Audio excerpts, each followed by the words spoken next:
Welcome back. Welcome back, family, to Hear Us Out. I'm Renee, I am Kyrie. and as always, thank you so much to our longtime subscribers who've been with us since the very beginning, and to any new listeners who have, stumbled upon us. Hmm. Make sure to hit the subscribe button so that you can continue to get notifications and to continue to hear us out. Yeah. And once again in this episode, we're still reading W.E.B. Du Bois's The Souls of Black Folks. Mm-hmm. They're going through it chapter by chapter. Right? And I think in this episode, we might actually have reached the halfway point. You Yeah, I know, think so. I think so. Yeah. there's 15 chapters in Uh huh. total. So this is chapter 7 Seven. that we'll Right. be reading Mm-hmm. today of the Black Belt. Mm-hmm. Right. So the last time we were here, we read of the Training of Men, Yes. Yes. Yes. which was fun. Yes, right. And it really left, I don't think it really left any room for debate Hmm.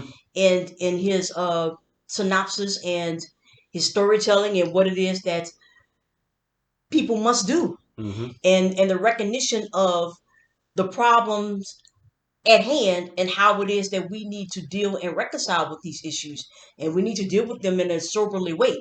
We understand that emotions, those type of things, are natural to attach to people, but now we need to get out of the, I'm gonna say, not so much get out of the feeling, process, but we need to be intentional in our steps to make the changes that we know are necessary for a people, and that a people need to be allowed the space to change. And that's, Yeah, and yeah, it that's was pretty much it. Mm-hmm. really like this discussion on the educational Mm-hmm. system Right. and the new type of basis that needs to be set up, Mm-hmm. to allow, like you said, for that space for us Mm-hmm. to grow and Mm-hmm. change and ask the questions that we need to ask. And it was kind of building on a lot of the concepts from even the chapter before that, Right. of the Wings of Atlanta, which Mm-hmm. talks about wealth and all that stuff. But yeah, So those here we episodes are are. there. Right. If you, but now we will begin into, like I said, chapter 7 of the Mm-hmm. Black Belt. And so let's jump right into it. Mm-hmm. Of the Black Belt. I am black but comely, O ye daughters of Jerusalem. As the tenants of Kedar, as the curtains of Solomon, look not upon me, because I am black, because the sun hath looked upon me. My mother's children were angry with me. They made me the keeper of the vineyards, but mine own vineyard have I not kept. Out of the north the train thundered, and we woke to see the crimson soil of Georgia stretching away bare and monotonous right and left. Here and there lay straggling, unlovely villages, and lean men loafed leisurely at the depots. Then again came the stretch of pines and clay. Yet we did not nod, nor weary of the scene, for this is historic ground. Right across our track 360 years ago wandered the cavalcade of Hernando de Soto, looking for gold and the great sea, and he and his footsore captives disappear yonder in the grim forest to the west. Here's his Atlanta, the city of 100 hills, with something western, something southern, and something quite its own in its own busy life. And a little past Atlanta, to the southwest, is the land of the Cherokee. And there, not far from where Sam Hose was crucified, you may stand on a spot which is today the center of the Negro problem, the center of those 9 million men who are America's dark heritage from slavery and the slave trade. Not only is Georgia thus the geographical focus of our Negro population, but in many other respects, both now and yesterday, the Negro problems have seemed to be centered in this state. No other state in the Union can count 1 million Negroes among its citizens, a population as large as the slave population of the whole Union in 1800. No other state fought so long and strenuously to gather this host of Africans. Oglethorpe thought slavery against law and gospel, but the circumstances which gave Georgia its first inhabitants were not calculated to furnish citizens overnight in their ideas about rum and slaves. Despite the prohibition of the trustees, these Georgians, like some of their descendants, proceeded to take the law into their own hands, and so pliant were the judges, and so flagrant the smuggling, and so earnest were the prayers of Whitefield, that by the middle of the 18th century all restrictions were swept away, and the slave trade went merrily on for 50 years and more. Down in Darien, where the illegal riots took place some summer ago, there used to come a strong protest against slavery from the Scotch Highlanders, and the Moravians of Ebenezer did not like the system. But not till the Haitian terror of Toussaint was the trade in men even checked, while the national statute of 1808 did not suffice to stop it. How the Africans poured in 50,000 between 1790 and 1810, and then from Virginia and from smugglers 2,000 a year for many years more. So the 30,000 Negroes of Georgia in 1790 were doubled in a decade, where over 100,000 in 1810 had reached 200,000 in 1820 and half a million at the time of the war. Thus, like a snake, the black population writhed upward.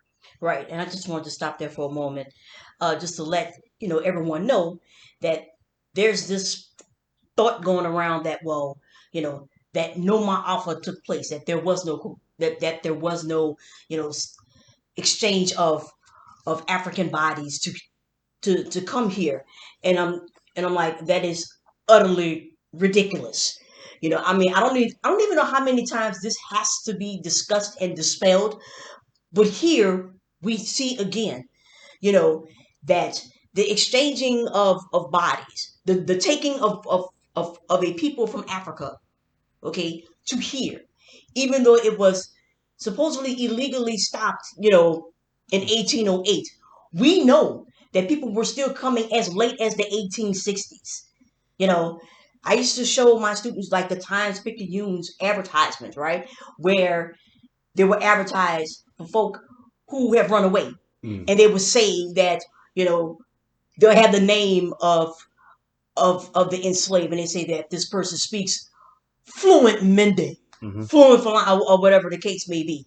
And so you have here, he's saying, literally how all of these different peoples were coming in even after, literally doubling the population. I don't even have to go into, the last slave ship that was found and the creation of literally a place called Africa Town. You understand me? But there are folk that still like, oh, that's not true. That didn't happen. I'm like, well, whatever. So I felt that here it is again. We have another, you know, another example, another source, validating. I think the obvious, but here we are. Yeah. All right. But we must hasten on our journey. This that we pass as we leave Atlanta is the ancient land of the Cherokees, the brave Indian nation which strove so long for its fatherland until fate and the United States government drove them beyond the Mississippi. If you wish to ride with me, you must come into the Jim Crow car. There would be no objection. Already 4 other white men and a little white girl with her nurse are in there. Usually the races are mixed in there, but the white coach is all white. Of course, this car is not so good as the other, but it is fairly clean and comfortable. The discomfort lies chiefly in the hearts of those 4 black men yonder, and in mine. Mm-hmm. Now here, we talked about the boat. We call it the boat, but in Du Bois's, he gives the example of the Jim Crow car. You know, we are all stuck in this. We are all in this muck. So Native Americans, the First Nations, y'all on this Jim Crow car to come on in. You're on this as well. And we have argued for many, I guess you could say, decades or centuries, the order of the folk on the train. Not understanding that the problem is that we're all on this train. Yeah. What effects does this have on all of us? We are all perishing here. The fact that, who's dying first or whatever is inconsequential here. And I think that's the glaring fact. And here. And so like we come across what really this entire chapter is going to be about. It's going to be a trip with W.E.B. Du Bois through the Black Belt. And if you're riding with W.E.B. Du Bois, that means you have to ride in the Jim Crow car, as he says. And he says that it's always a mixed population at the back of the train. There's some often white faces back here as well, but the white car is always white. And that just kind of lends itself to the point that we made, before in our last episode about how there were, poor white people even during slavery. Like how is that even possible? For you to be poor when there are literally millions upon millions of people who it is legal for you to Right. not pay. Paid. Right. That's Mm-hmm. so how is it possible that you are poor? Mm-hmm. You know, and it's like that is what we mean with the with the train Right. boat analogy. Is Mm-hmm. that we may be at the bottom of the boat, Mm-hmm. right? But the entire boat is sinking. Right. And our conversations often are about how to get out of the bottom of the boat Mm-hmm. and get on to the top of the boat. Right. But it's like the boat is sinking. Right. And it's the same thing here when he's talking about this train. Mm-hmm. You're at the back of the train as well. Mm-hmm. You're in the Jim Crow car That's as right. well. And you're gonna And the ride through this black things, belt. yeah, Mm-hmm. and the things that put you in the back of this car, Mm-hmm. are the same things that put me at the back of this car, Mm-hmm. right? It is, oppression. Mm-hmm. It is delusion. Mm-hmm. These things fall on me, as they fall on you. Mm-hmm. But it's just that for me, you're right. It's colored through the tenor of racism, Mm-hmm. right? And that's where. And the thing is, you could be at the back of the train, but you're still Right. trading in that worldview, Mm-hmm. right? Because you don't belong there. You're a white man. Right. All that stuff. Right. It just Yeah. gets compounded on top of each other. Mm-hmm. But like you said, in this particular part, we see a lot more of that humor, Mm-hmm. a lot of that more of that humor from W.E.B. Du Bois. So yeah, Mm-hmm. let's continue. We rumbled south in quite a businesslike way. The bare red clay and pines of northern Georgia began to disappear, and in their place appears a rich rolling land, luxuriant and here and there well tilled. This is the land of the Creek Indians, and a hard time for Georgians had the season. The towns grow more frequent and more interesting, and brand new cotton mills rise on every side. Below Macon the world grows darker, for now we approach the Black Belt, that strange land of shadows, at which even slaves paled in the past, and whence come now only faint and half intelligible murmurs to the world beyond. The Jim Crow car grows larger and a shade better. Three rough filled hands and two or three white loafers accompany us, and the newsboy still spreads his wares at one end. The sun is setting, but we can see the great cotton country as we enter it, the soil now dark and fertile, now thin and gray, with fruit trees and dilapidated buildings all the way to Albany.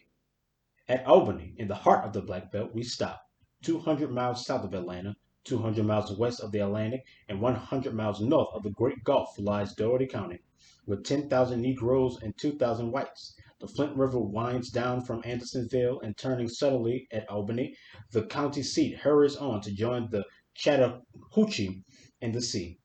Andrew Jackson knew the Flint well and marched across it once to avenge the Indian massacre at Fort Mills. That was in 1814, not long before the Battle of New Orleans. And by the Creek Treaty that followed this campaign, all Dougherty County and much other rich land was ceded to Georgia. Still, settlers fought shy of this land, for the Indians were all about, and they were unpleasant neighbors in those days. The Panic of 1837, which Jackson bequeathed to Van Buren, turned the planters from the impoverished lands of Virginia, the Carolinas, and East Georgia toward the west. The Indians were moved to Indian Territory, and settlers poured into these coveted lands to retrieve their broken fortunes. For a radius of 100 miles about Albany stretched a great fertile land, luxuriant with forests of pine, oak, ash, hickory, and poplar, hot with the sun and damp with the rich black swamp land. And here the cornerstone of the cotton kingdom was laid. Albany is today a wide-streeted, placid southern town with a broad sweep of stores and saloons and flanking rows of homes, whites usually to the north and blacks to the south. 6 days in the week the town looks decidedly too small for itself and takes frequent and prolonged naps. But on Saturday suddenly the whole county disgorges itself upon the place, and the perfect flood of black peasantry pours through the streets, fills the stores, blocks the sidewalks, chokes the thoroughfares, and takes full possession of the town. They are black, sturdy, uncouth country folk, good natured and simple, talkative to a degree, and yet far more silent and brooding than the crowds of the Rhinefels or Nepals or Curaçao. Naples, excuse me. They drink considerable quantities of whiskey, but do not get very drunk. They talk and laugh loudly at times, but seldom quarrel or fight. They walk up and down the streets, meet and gossip with friends, stare at the shop windows, buy coffee, cheap candy, and clothes, and at dusk drive home happy. Well, no, not exactly happy, but much happier than as though they had not come.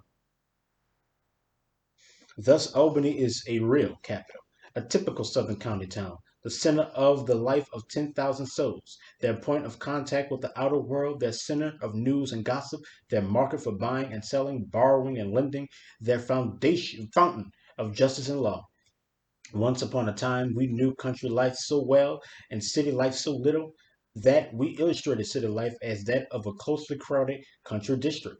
Now the world has well nigh forgotten what the country is, and we must imagine a little city of black people scattered far and wide over 300 lonesome square miles of land, without train or trolley, in the midst of cotton and corn and wide patches of sand and gloomy soil. It gets pretty hot in southern Georgia in July, a sort of dull, determined heat that seems quite independent of the sun. So it took us some days to muster courage enough to leave the porch and venture out on the long country road that we might see this unknown world. Finally, we started. It was about 10 in the morning, bright with a faint breeze, and we jogged leisurely southward in the valley of the Flint. We passed the scattered box-like cabins of the brick-yard hands and the long tenement road facetiously called the Ark, and were soon in the open country, and on the confines of the great plantations of other days. There is the Joe Field place. A rough old fellow was he, and had killed many a nigger in his day. 12 miles his plantation used to run, a regular barony. Bless you. Thank you. It is nearly all gone now. Only straggling bits belong to the family, and the rest has passed to Jews and Negroes. Even the bits which are left are heavily mortgaged, and, like the rest of the land, tilled by tenants. Here is one of them now, a tall brown man, a hard worker and a hard drinker, illiterate but versed in farm lore, and his nodding crops declare. This distressingly new board house is his, and he has just moved out of yonder moss-grown cabin with its one square room. From the curtains in Benton's house down the road a dark comely face is staring at the strangers, for passing carriages are not everyday occurrences here. Benton is an intelligent yellow man, with a good-sized family, and manages a plantation blasted by the war and now the broken staff of the widow. He might be well to do, they say, but he carouses too much in Albany, and the half-desolate spirit of neglect born of the very soul seems to have settled on these acres. In times past there were cotton gins and machinery here, but they have rotted away. The whole land seems forlorn and forsaken. Here are the remnants of the vast plantations of the Sheldons, the Pellets, and the Rensons, but the souls of them are past. The houses lie in half ruin, or have wholly disappeared. The fences have flown, and the families are wandering in the world. Strange vicissitudes have met these whilom masters. Yonder stretch the wide acres of Bildad Reezer. He died in wartime, but the upstart overseer hastened to wed the widow. Then he went, and his neighbors too, and not one of the black tenants remained, but the shadow hand of the master's grand-nephew or cousin or creditor stretched out of the great distance to collect the rack rent remorselessly, and so the land is uncared for and poor. Only black tenants can stand such a system. They only because they must. 10 miles we have written today, and have seen no white faces. A restless feeling of depression falls slowly upon us, despite the gaudy sunshine and the green cotton fields. This, then, is the cotton kingdom, the shadow of a marvelous dream. And where is the king? Perhaps this is he, the sweating plowman tilling his 80 acres with 2 lean mules and fighting a hard battle with debt. So we sit musing, until as we turn a corner on a sandy road, there comes a fairer scene suddenly in view. A neat cottage, snugly ensconced by the road, and near it a little store.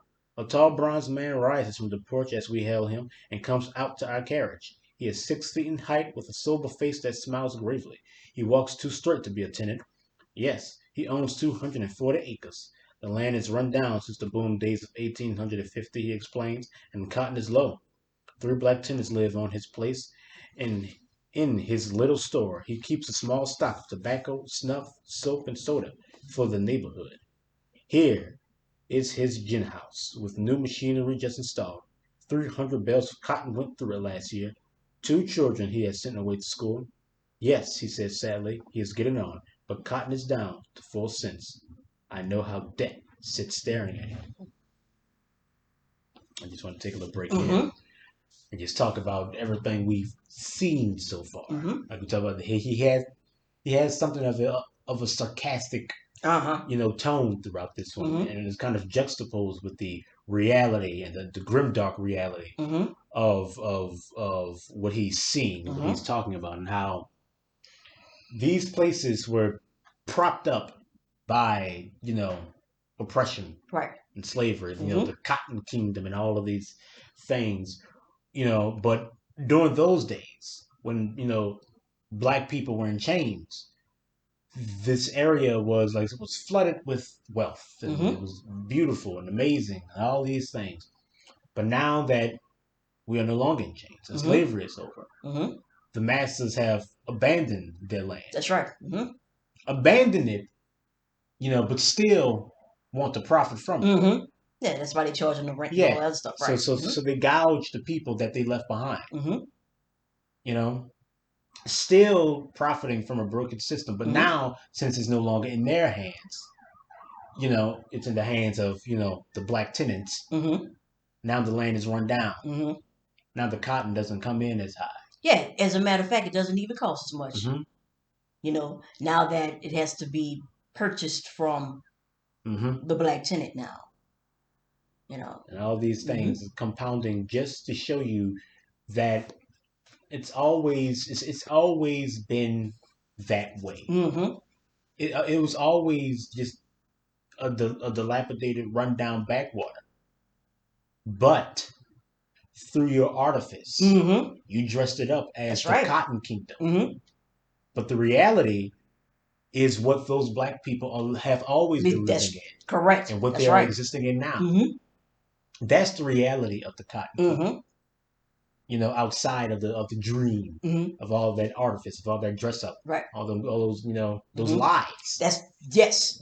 Yes. that Mm-hmm. you told the nation, that you told yourself, of your Mm-hmm. prosperity, Mm-hmm. your agency.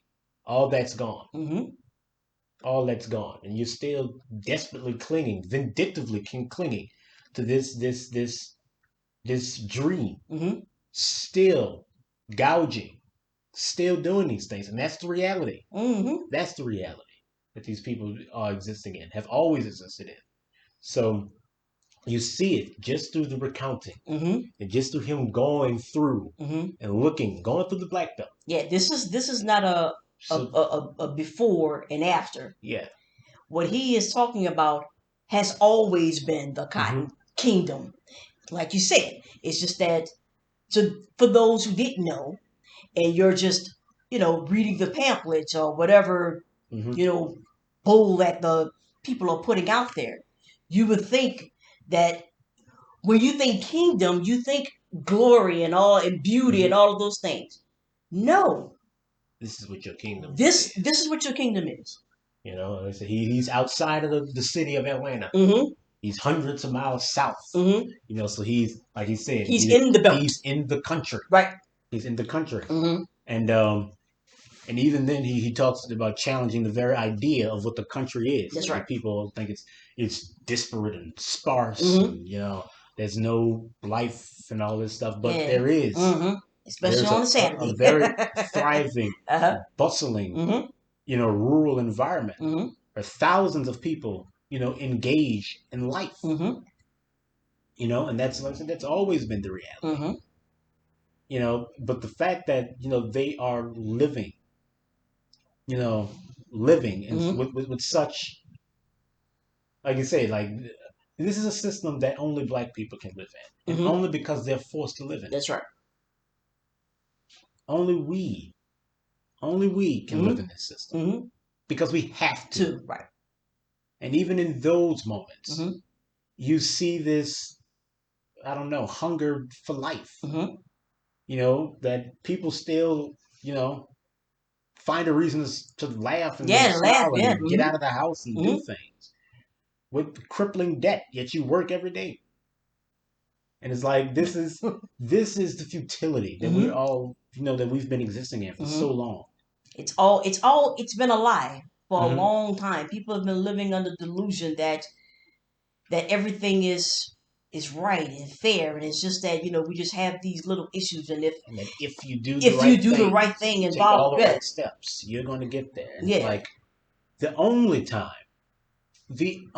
time where that dream was a reality Mm-hmm. was when you had people in chains. Right. The only way that you or anyone are going to be able to attain that dream, which is Attainable, unattainable right? in and of itself. Mm-hmm. But the only way you're going to even get on that path is if someone has to exist in this. This, That's what we mean. yes. Like, You I can't think, have one yeah, without the other. I think how you talked about before was that you're 1 or 2 paychecks away from homelessness, Right, from poverty, right, but you ain't 1 or 2 paychecks away from being a billionaire. right. You know, That's and that's the reality. that's the reality that an overwhelming majority of not just here in this country on the planet, but Mm-hmm. but since we're talking about here, Yeah. that's the reality here, and that's been the reality since forever, Mm-hmm. as long as our existence here. That's what it's been, and everything outside that has been a delusion, a joke, a scam, a dangling carrot, all kind of foolishness to get you to buy in long enough to be bled. Mm-hmm. Bled dry. That's it. You know, this is what your freedom got you. It got you to the same thing that you were doing Your before. emancipation got Your right, your emancipation. This is what it's gotten you. You know. you. Mm-hmm. It's like it's funny. Mm-hmm.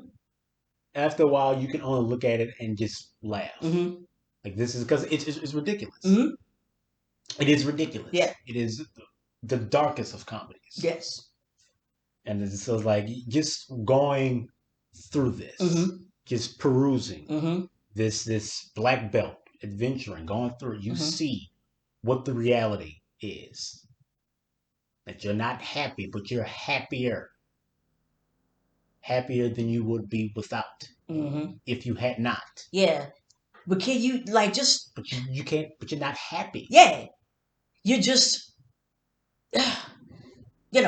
just to think, in the 1850s, right? Your people were paid Mm-hmm. $0 an hour for their work.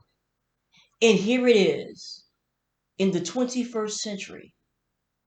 Your wage is $7 more Mm-hmm. from that. 7.25 is, I think, is the federal minimum wage. That's how.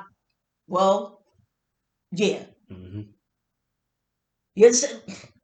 Come on, like, come on. That's what this is. They've been look. Don't believe in Right. the fairy tale of the Cotton Kingdom. Mm-hmm.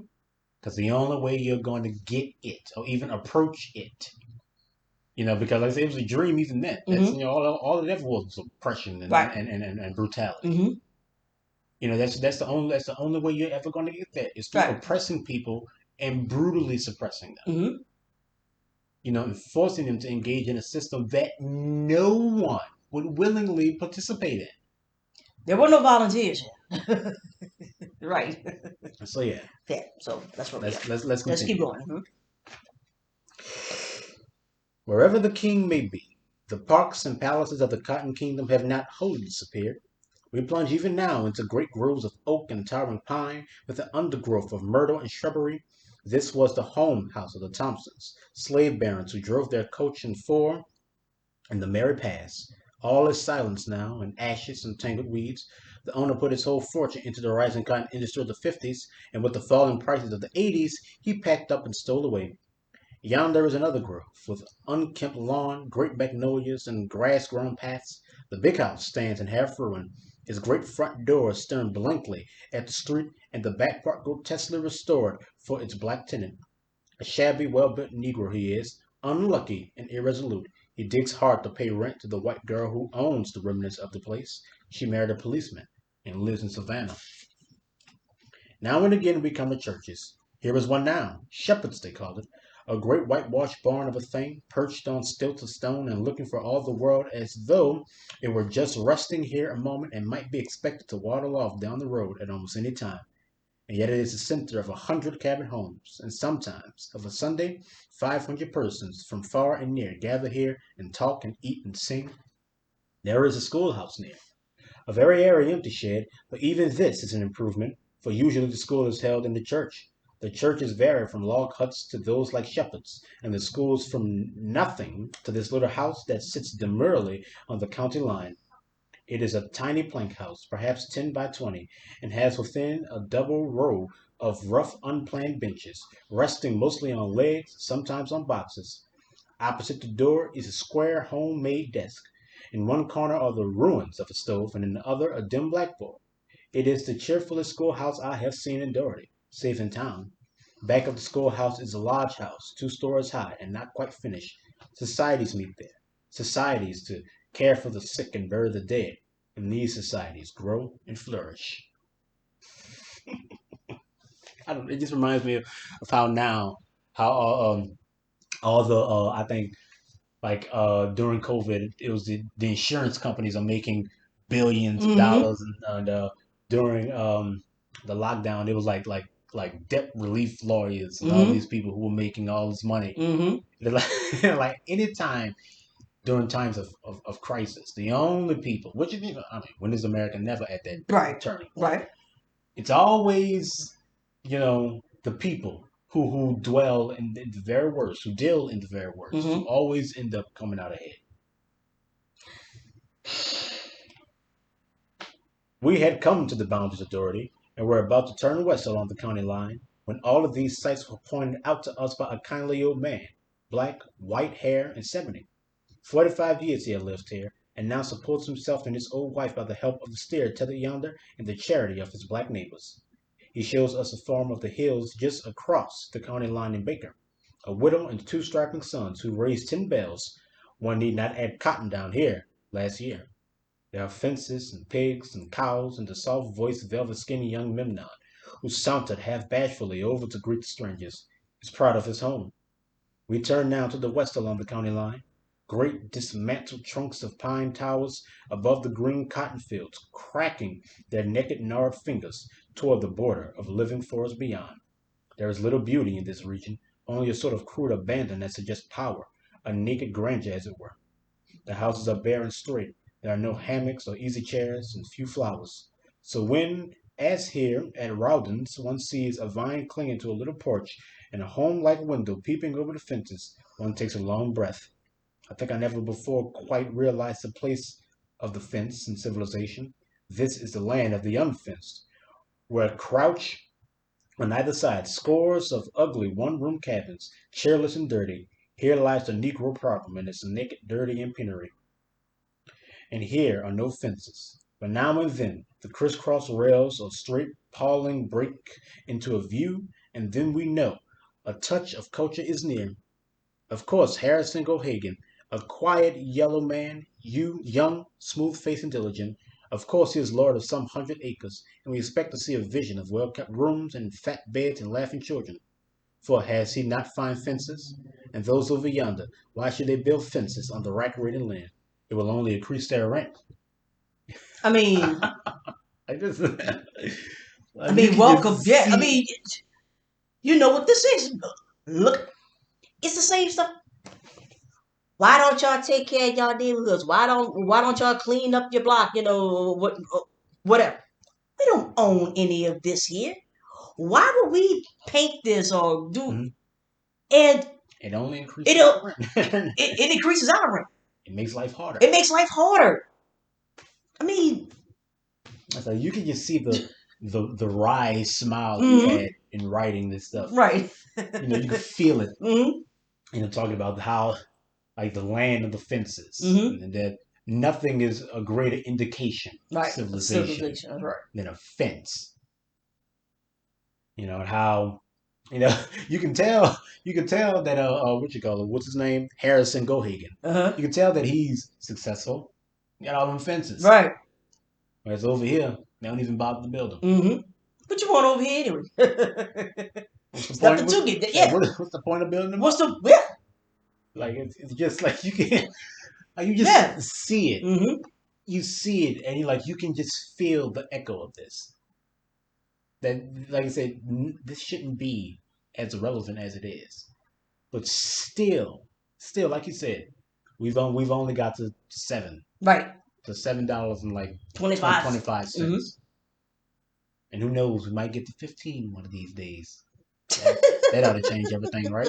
Yeah, We right. get up to Whatever. 15. Right.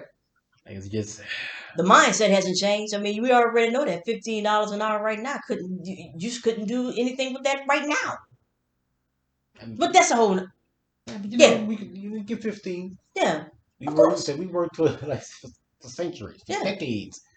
You know, Okay. we get 15. We can. I'm Yeah. sure that'll solve something. Yeah. Yeah. On we wind, through sand and pines and glimpses of old plantations, till there creeps into sight a cluster of buildings, wood and brick, mills and houses and scattered cabins. It seemed quite a village. As it came nearer and nearer, however, the aspect changed. The buildings were rotten, the bricks were falling out, the mills were silent, and the store was closed. Only the cabins appeared now, and then a bit of lazy life. I could imagine the place under some weird spell, and was half minded to search out the princess. And no ragged black man, honest, simple, and improvident, told us a tale. The Wizard of the North, the capitalist, had rushed down in the '70s to woo this coy dark soil. He bought a square mile or more, and for a time the field hands sang, the gins groaned, and the mills buzzed. Then came a change. The agent's son invested the funds and ran off with them. Then the agent himself disappeared. Finally, the new agent stole even the books, and the company in wrath closed its business and its houses, refused to sell, and let houses and furniture and machinery rust and rot. So the Waters Lauren plantation was stilled by the spell of dishonesty, and stands like some gaunt rebuke to a scarred land. Like, I like how in the South, Mm-hmm. right, The the Northerners right. Or consider the are seen as capitalist. capitalists, Mm-hmm. and The nerve. it's like Oh, nerve. in the South where slavery was booming Mm-hmm. for Mm-hmm. centuries. You like I say, you exported, imported, Mm-hmm. stole, whatever word, Mm-hmm. billions Mm-hmm. of people, Mm-hmm. took them from their Mm-hmm. homes and forced them to work Mm-hmm. in a land that they had never seen before, Mm-hmm. under the brutality and terror of your system Mm-hmm. for your profit. Right. Yet it's the northerner Northerners. Right. that is seen as the capitalist. Hilarious. Truly, It's utterly hilarious. staggering. Yeah. The nerve. Like, The audacity. it's the northern wizard, the Yeah. capital. The Like, capitalist. he's the capitalist. Yes. Seriously. Truly Yeah. mind-boggling. Mm-hmm. Somehow that plantation ended our day's journey, for I could not shake off the influence of that silent scene. Back toward town we glided, past the straight and thread-like pines, past a dark tree-dotted pond where the air was heavy with a dead sweet perfume.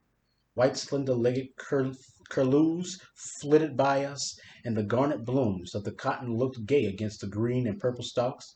A peasant girl was hoeing in the field, white turbaned and black limbed. All this we saw, but the spell still lay upon us.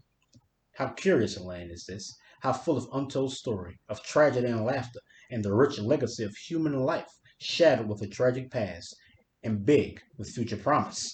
This is the Black Belt of Georgia. Dougherty County is the west end of the Black Belt, and men once called it the Egypt of the Confederacy. It is full of historic interest. First there is the swamp to the west, where the Chickasawhatchee flows sullenly southward. The shadow of an old plantation lies at its edge, forlorn and dark. Then comes the pool. Pendant gray moss and brackish waters appear, and forests filled with wildfowl. In one place the wood is on fire, smoldering in dull red anger, but nobody minds. Then the swamp grows beautiful. A raised road built by chained Negro convicts dips down into it, and forms a way walled and almost covered in living green. Spreading trees spring from a prodigal luxuriance of undergrowth. Great dark green shadows fade into the black background until all is one mass of tangled semi-tropical foliage, marvelous in its weird savage splendor. Once we crossed a black silent stream where the sad trees and writhing creepers, all glinting fiery yellow and green, seemed like some vast cathedral, some green Milan builded of wild wood. And as I crossed, I seemed to see again the fierce tragedy of 70 years ago. Asilo, the Indian Negro chieftain, had risen in the swamps of Florida, vowing revenge. His war cry reached the Red Creek's authority, and their war cry rang from the Chattahoochee to the sea. Men and women and children fled and fell before them as they swept into Doherty. In yonder shadows a dark and hideously painted warrior glided stealthily on, another and another, until 300 had crept into the treacherous swamp. Then the false slime closing about them called the white men from the east. Waist deep, they fought beneath the tall trees until the war cry was hushed and the Indians glided back into the west. Small wonder the wood is red. Mm-hmm. Then came the black slaves. Day after day, the clank of chained feet marching from Virginia and Carolina to Georgia was heard in these rich swamplands.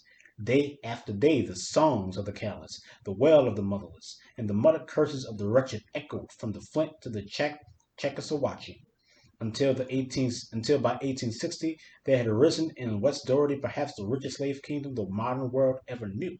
150 barons commanded the labor of nearly 6,000 Negroes, held sway over farms with 90,000 acres of tilled land, valued even in times of cheap sow at $3 million. 20,000 bales of gin cotton went yearly to England, new and old, and men that came there bankrupt made money and grew rich. In a single decade, the cotton output increased fourfold, and the value of lands was tripled. It was the heyday of the nouveau riche, and a life of careless extravagance reigned among the masses. 4 and 6 bobtail thoroughbreds rode their coaches to town. Open hospitality and gay entertainment were the rule. Parks and groves were laid out, rich with flower and vine, and in the midst stood the low, wide, halled big house, with its porch and columns and great fireplaces. And yet, with all this, there was something sordid, something forced, a certain feverish unrest and recklessness, for was not all this show and tinsel built upon a groan? This land was a little hell, said a ragged, brown, and grave-faced man to me. We were seated near a roadside blacksmith shop, and behind was the bare ruin of some master's home. I've seen niggers drop dead in the furrow, but they were kicked aside, and the plow never stopped. And down in the guardhouse, there's where the blood ran. That's what all of your. Like we said before, that's what it really That's what was. it really was. That imagery that you. That artifice, Yeah, that wasn't it. It's this. that was a People. lie you told That's yourself a lie you told yourself. to justify the brutality that was the reality Mm-hmm. of your existence. Right. The death. Dead bodies. People literally worked to death. And y'all just trampled on along. That's the reality. With such foundations, a kingdom must in time sway and fall. The masters moved to Macon and Augusta and left only the irresponsible overseers on the land, and the result is such ruin as this: the Lloyd home place, a great waving oaks, a spread of lawn, myrtles, and chestnuts, all ragged and wild, a solitary gatepost standing where once was a castle entrance, an old rusty anvil lying amid rotting bellows and wood in the ruins of a blacksmith's shop, a wide rambling old mansion, brown and dingy, filled now with the grandchildren of the slaves who once waited on its tables, while the family of the master has dwindled to 2 lone women who live in Macon and feed hungrily off the remnants of an earldom. Mm. So we ride on, past phantom gates and falling homes, past the once flourishing farms of the Smiths, and the Gandhis, and the Lagors, and find all dilapidated and half ruined, even there where a solitary white woman, a relic of other days, sits alone in state among miles of Negroes and rides to town in her ancient coach each day. Mm. This was indeed the Egypt of the Confederacy, the rich granary whence potatoes and corn and cotton poured out to the famished and ragged Confederate troops as they battled for a cause lost long before 1861. Mm-hmm. Sheltered and secure, it became the place of refuge for families, wealth, and slaves. And yet even then the hard ruthless rape of the land began to tell. The red clay subsoil already had begun to peer above the loam. The harder the slaves were driven, the more careless and fatal was their foaming. Then came the revolution of war and emancipation, the bewilderment of reconstruction, and now, what is the Egypt of the Confederacy, and what meaning has it for the nation's will or woe? It is a land of rapid contrast and of curiously mingled hope and pain. Here sits a pretty blue-eyed quadroon, hiding her bare feet. She was married only last week, and yonder in the field is her dark young husband, hoeing to support her, at 30 cents a day without board. Across the way is Gatsby, brown and tall, lord of 2,000 acres, shrewdly won and held. There is a store conducted by his black son, a blacksmith shop, and a ginnery. 5 miles below here is a town owned and controlled by one white New Englander.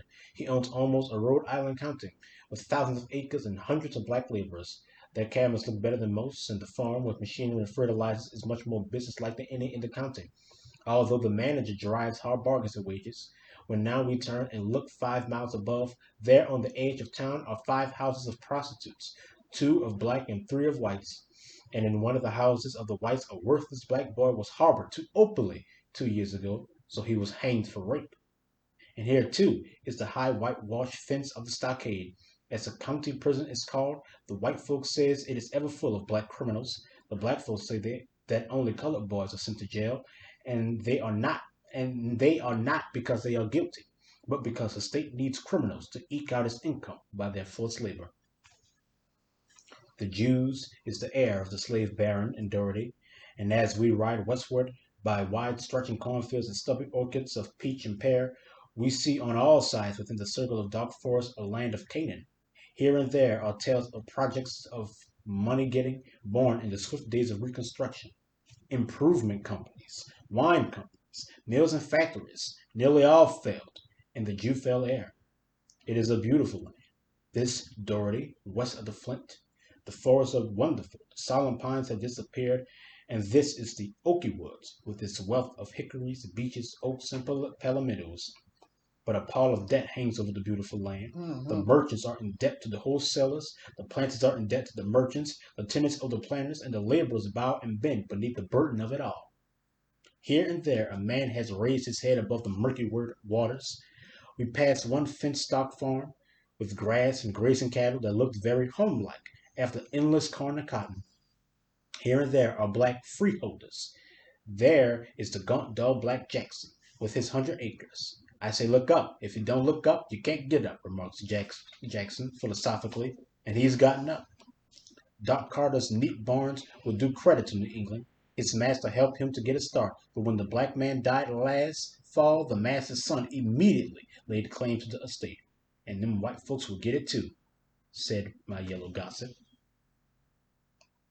I turn from these well-tended acres with a comfortable feeling that the Negro is rising. Even then, however, the fields, as we proceed, begin to redden, and the trees disappear. Rows of old cabins appear filled with renters and laborers, cheerless, bare, and dirty, for the most part, although here and there the very age and decay makes the scene picturesque. A young black fellow greets us. He is 22 and just married. Until last year he had good luck renting, then cotton fell and the sheriff seized and sold all he had. So he moved here, where the rent is higher, the land poorer, and the owner inflexible. He rents a $40 mule for $20 a year. Poor lad, a slave at 22. This plantation, owned now by a Russian Jew, was a part of the famous Boatman estate. After the war, it was for many years worked by gangs of Negro convicts, and black convicts then were even more plentiful than now. It was a way of making Negroes work, and the question of guilt was a minor one. Hard tales of cruelty and mistreatment of the chained freemen are told, but the county authorities were deaf until the free labor market was nearly ruined by wholesale migration.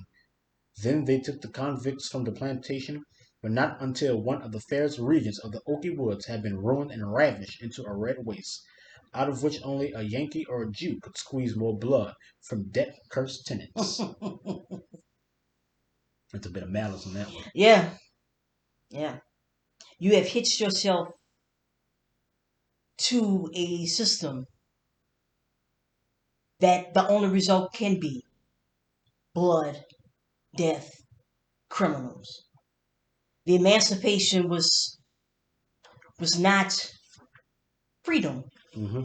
It was just The another introduction the introduction, of right, another type oppression. of oppression. And here it is. Everyone was coming in. Well, it's not that everyone wasn't coming in before, but everyone is coming in now. Especially on the back end. Especially on the back end. Looking to get ahead. Off of the back of the criminal Mm-hmm. who is they're not even guilty anyway. We don't even know if they're guilty. It's just that it provides. Doesn't matter. It doesn't matter. It just provides another form of slavery for us. Mm-hmm. Another form of income Yes. for the masters. Who are now sheriffs.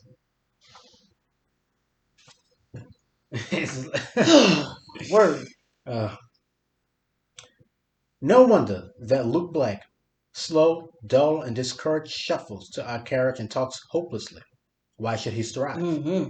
Every year finds him deeper in debt. How strange that Georgia, the world heralded refuge of poor debtors, should bind her own to sloth and misfortune as ruthlessly as ever England did. The poor land groans with its birth pains, and brings forth scarcely 100 pounds of cotton to the acre, where 50 years ago it yielded 8 times as much. Of this meager yield the tenants pay for a quarter to a third in rent, and most of the rest in interest on food and supplies bought on credit.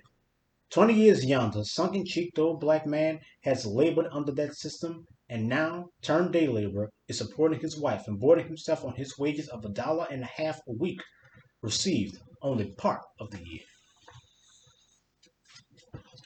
The Bolton convict farm formerly included the neighboring plantation. Here it was that the convicts were lodged in the great log prison still standing. A dismal place it still remains, with rows of ugly huts filled with surely ignorant tenants. "What rent do you pay here?" I inquired. "I don't know." "What is it, Sam?" "All we make," answered Sam. It is a depressing place, bare, unshaded, with no charm of past association, only a memory of forced human toil, now, then, and before the war. They are not happy, these black men whom we meet throughout this region.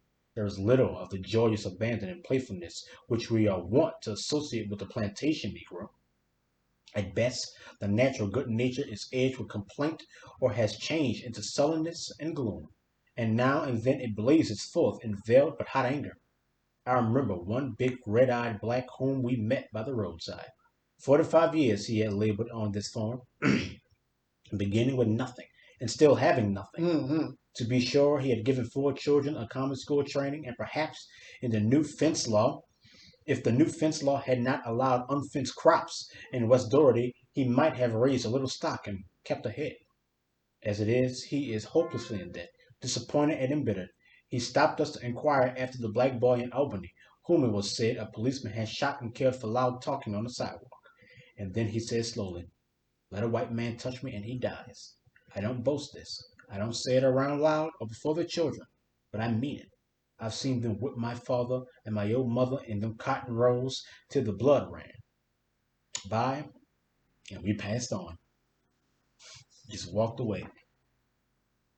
Right in the middle of this man's story, Mm-hmm.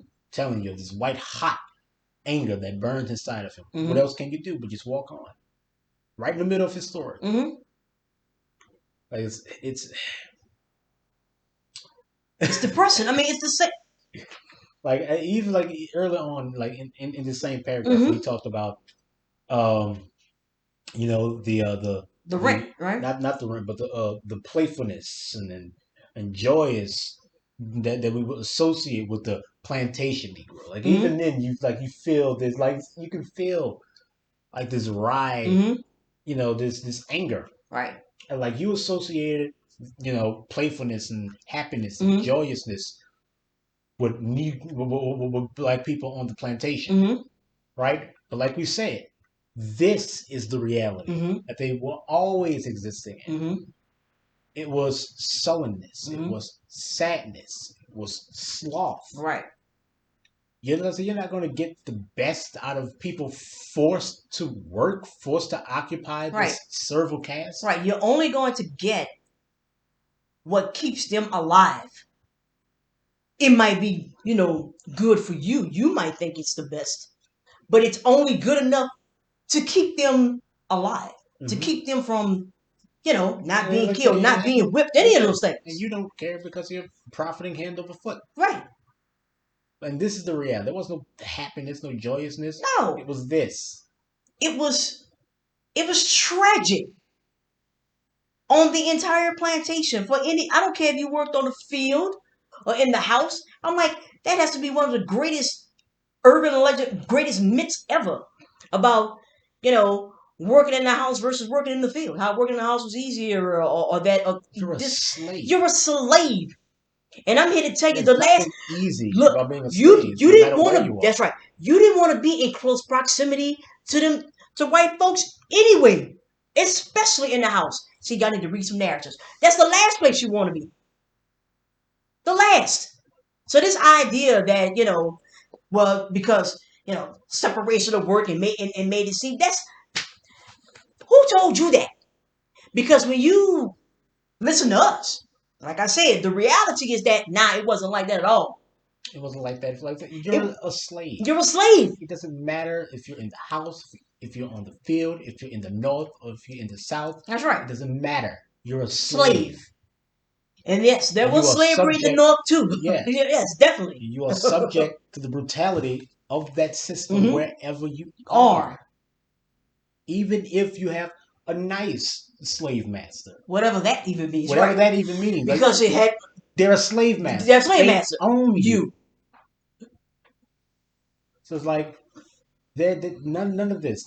None of this. Mm-hmm. None of this just this lies Right.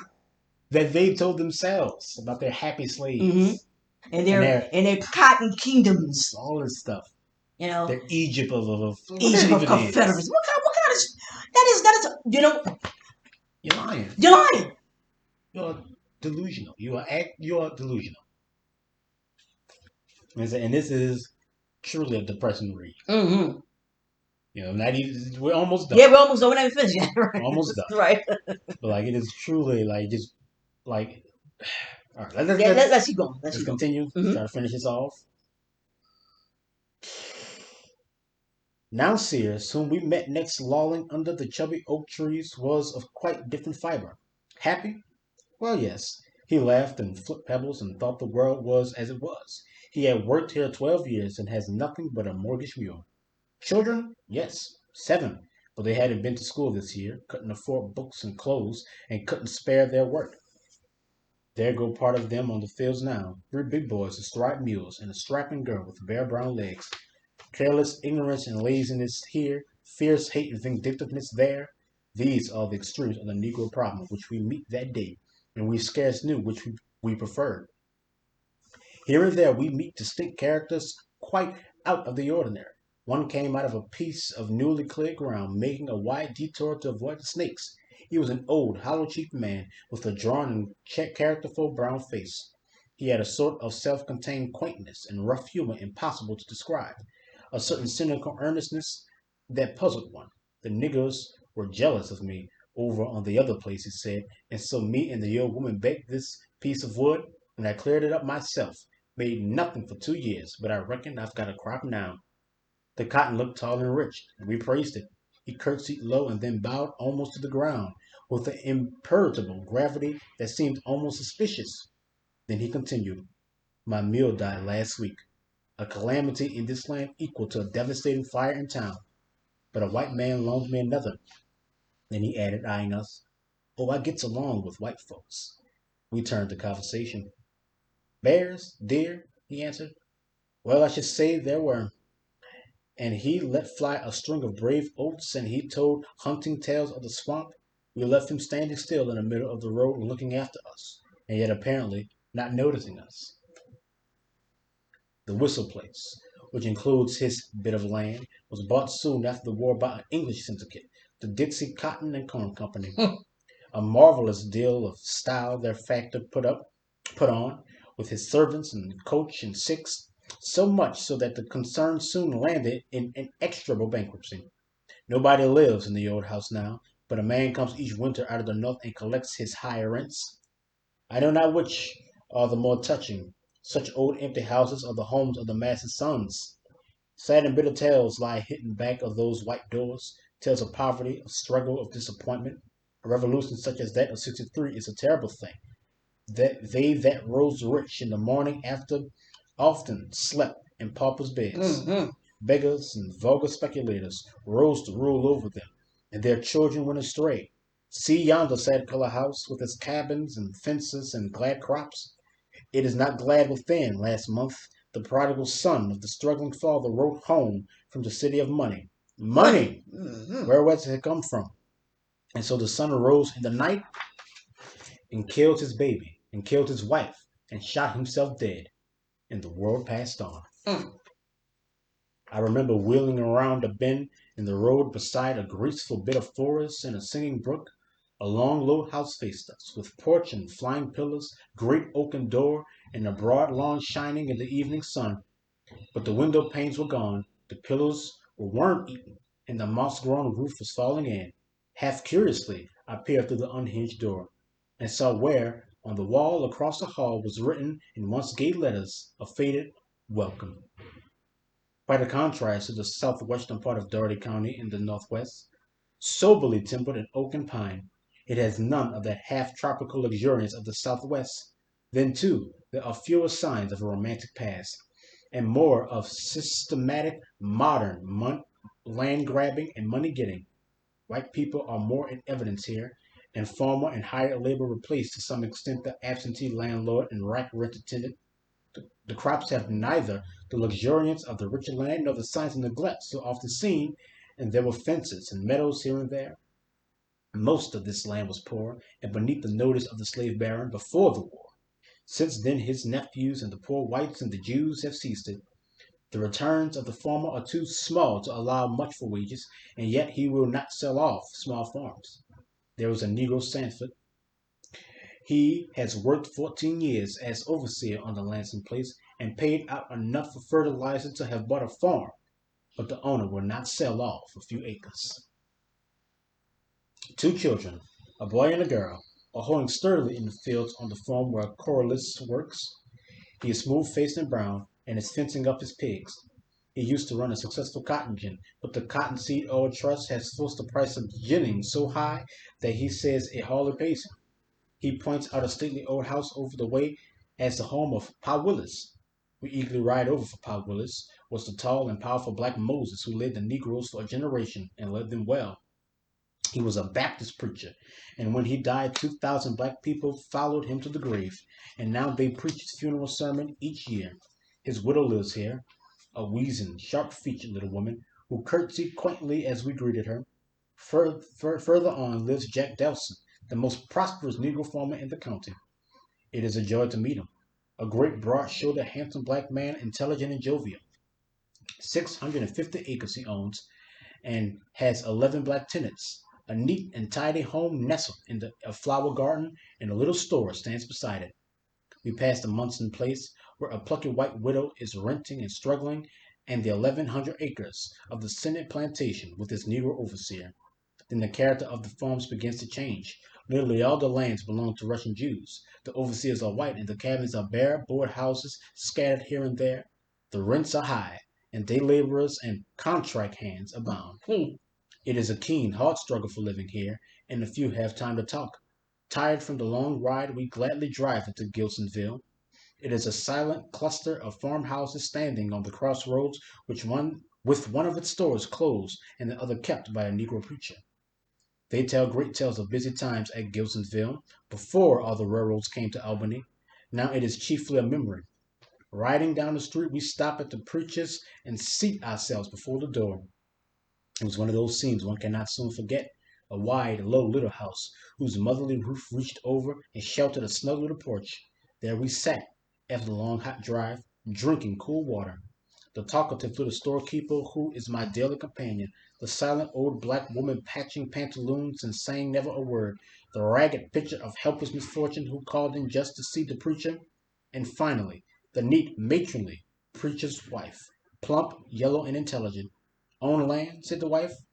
Well, only this house. Mm-hmm. Then she added quietly, we did buy several hundred acres up yonder and paid for it, but they cheated us out of it. Sells was the owner. Sells, echoed the ragged misfortune, who was leaning against the balustrade and listening. He's a regular cheat. I worked for him 37 days this spring, and he paid me in cardboard checks, which was to be cashed at the end of the month, but he never cashed them. Kept putting me off. Then the sheriff came and took my mule and corn and furniture. Furniture? I asked. But furniture is exempt from seizure by law. Well, he took it just the same, said the hard-faced man. Mm-hmm. And that's Mm-hmm. where we end. And that's where we end. He took it just the same. Yep. But look at, I mean, just thinking about how he described, if you want to call it the white section, right? They were just, y'all had to pay those rents too. And when y'all couldn't come up, well, you saw what happened. Mm-hmm. You know, all of y'all are on this. We're all on the same train here. Mm-hmm. We're all on the same train In the Jim Crow car. in the Jim Crow car. You know, and even for yeah, it looks good. I have these 700 acres. No, you only got the house, and even then, you don't have it. It's all a facade. It's all a lie. Everyone's suffering. We're all suffering here. Mm-hmm.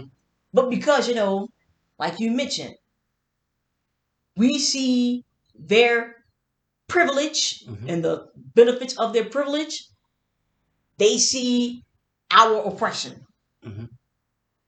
you know. And so we're getting lost in that translation.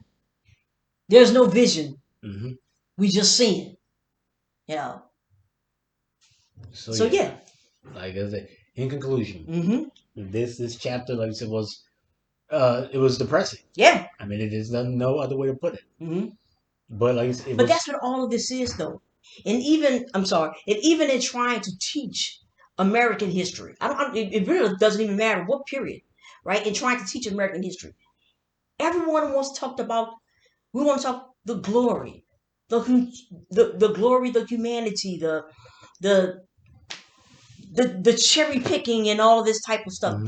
That's what we want. But in the reality, the honesty, that's not what it was for the entire nation. For as much as we discuss the South and its ills, remember, no ships were built in the South. Those slave ships come from the North. That those the sails for the ships come from the North. Okay, here are quote unquote the capitalists Mm-hmm. who are coming in from the North. It's just like we talked about it before. Is that this civil war was brought on not because of a morality issue or anything of the sort. It was just that it was quote unquote too profitable for you all. And so that has to end the way that you all got this had to end. But we see how the benefits are still being laid out. We still see the remnants of it. You know, you're gonna tell me that, oh, we're not using cotton anymore? That's what it is now? Seriously. Mm-hmm. Seriously.